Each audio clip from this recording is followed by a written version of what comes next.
পিছনে নামাজ বৈধ, প্রত্যেক মুসলমানের জানাজা পড়া বৈধ, প্রত্যেক মুসলমানের জবাই করা খাওয়া বৈধ। বিষয়টা বোঝার চেষ্টা করেন। প্রত্যেক মুসলমানের পিছনে নামাজ বৈধ, প্রত্যেক মুসলমানের পিছনে প্রত্যেক মুসলমানের জানাজার নামাজ পড়া বৈধ, প্রত্যেক মুসলিমের জবাই করা বৈধ।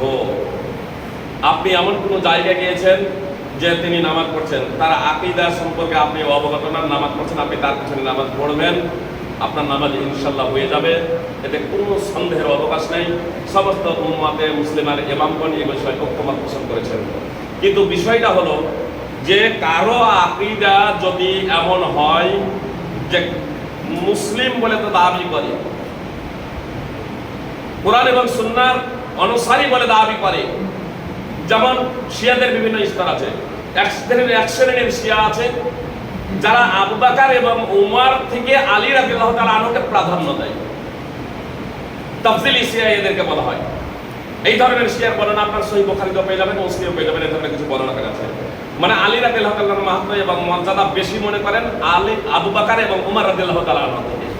তো যদিও এই কথাটা ঠিক না, কিন্তু এই কথার কারণে কেউ কাফের হয়ে যায় না, মুশরিক হয়ে যায় না, বুঝতে পেরেছেন? কিন্তু এক ধরনের শিয়া আছে যারা আবু বকর এবং উমর রাদিয়াল্লাহু তাআলা আনহুমাকে কাফের মনে করে, অধিকাংশ সাহাবায়ে কেরামকে কাফের মনে করে। এর তাৎপর্য হলো পবিত্র কোরআনকেই তারা মিথ্যা সাব্যস্ত করছে প্রকারান্তরে, যেখানে আল্লাহ তাআলা পবিত্র কোরআনে সাহাবীদেরকে জান্নাতি ঘোষণা করেছেন। তো যদি সাহাবাদেরকে কাফের মনে করে তাহলে তারা কিন্তু মুসলমান, যেমন ইরানের শিয়া। বিষয়টা বুঝতে পেরেছেন না? অনুরূপ ভাবে আমি কারো নাম নিচ্ছি না, কোনো কিছু না, বিষয়টা বোঝার চেষ্টা করবেন। আমি বা আপনি বা অন্য কেউ, যে কেউ হোক না কেন, দুটি বিষয় প্রশ্ন করেছেন। তাবিজ, একজন তাবিজ বিক্রি করে, তাবিজ লেখে, তার পিছনে নামাজ বৈধ না হবে। আপনার ঘোঙ্গা, তালপাতা বা গাছ গাছড়া ইত্যাদি যা কিছু আছে, এগুলোর দ্বারা তাবিজ বানানো, এগুলো হচ্ছে শিরক, বুঝতে পেরেছেন? এগুলোর দ্বারা তাবিজ বানানো বা এগুলো হচ্ছে শিরক। নবী সাল্লাল্লাহু আলাইহি ওয়াসাল্লাম বলেছেন, মান আল্লাকা তামিমাতান ফাকাদ আশরাক।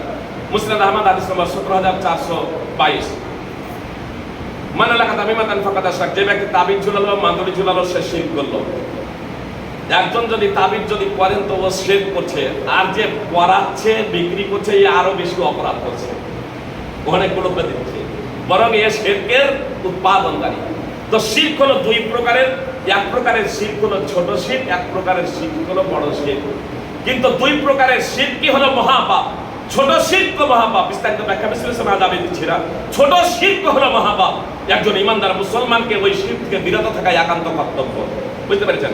এবার যদি মনে করে যে এই গাছটা বা এই পাতাটা নিজে কোনো উপকার করে না, বরং আল্লাহ তাআলার নির্দেশে উপকার করে, বুঝতে পেরেছেন? এই যদি ধারণা পোষণ করে তাহলেও কিন্তু এটা সঠিক নয়। নবী সাল্লাল্লাহু আলাইহি ওয়াসাল্লাম এটা কোনো শিরক বলেছেন। তাহলে এটা ছোট শিরক হিসেবে গণ্য হবে, তার ঈমান এবং ইসলাম বিনষ্ট হয়ে যাবে না, তার পিছনে নামাজ বৈধ। কেউ যদি কোরআনের যদি তাবিজ যদি বানায় তাহলে এটাও সঠিক নয়।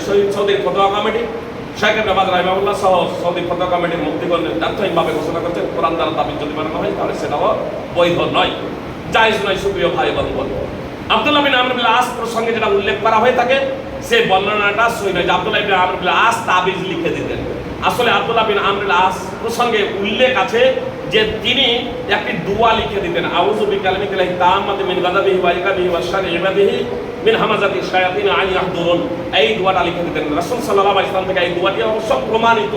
রাসূল সাল্লাল্লাহু আলাইহি ওয়াসাল্লাম শিখতে বলেছেন, পড়তে বলেছেন, আমরা পড়বো।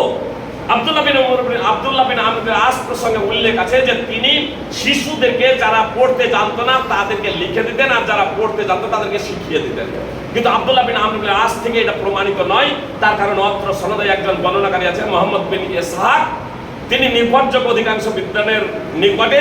তার বর্ণনাকৃত হাদিস অবশ্যই সহিহ, কিন্তু তা যদি আনানা মুক্ত হয়। কিন্তু অত্র সনদে আনানা সহ বর্ণনা করেছেন, কোন সনদে আনানা মুক্ত সনদ নেই, অর্থাৎ মুহাম্মদ বিন ইসহাকের দ্বারা বর্ণিত আনানার কারণে হাদিসটি আপনার সহিহ নয়, বুঝতে পেরেছেন? এই জন্য সৌদি ফতোয়া কমিটি তারা বলছেন যে শিশু হোক অথবা বড়, আপনার শিশু যদি হয় আপনার দোয়া পড়ে ফুঁক দিতে পারেন, কোনো সমস্যা নেই। কোরআনের আয়াত পড়ে, আয়াতুল কুরসি, ইখলাস, ফালাক, নাস এগুলো পড়ে ফুঁক দিতে পারেন, কোনো সমস্যা নেই। কিন্তু আপনার তাবিজ বানানো যাবে না। এবার কোনো ব্যক্তি যদি আপনার তাবিজ যদি দেয়, বুঝতে পেরেছেন, তাহলে তাকে ইমাম বানাবেন না। যদি এটা ও যদি বলে যে আমি এগুলো দিচ্ছি কিন্তু আল্লাহ তাআলা উপকার করবে, দায় এই তাবিজগুলো নয়, তাহলে তাকে কাফের মুশরিক তাকে বলা যাবে না। এটা ভালো কাজ নয়, তিনি হারাম কাজ করছেন, তিনি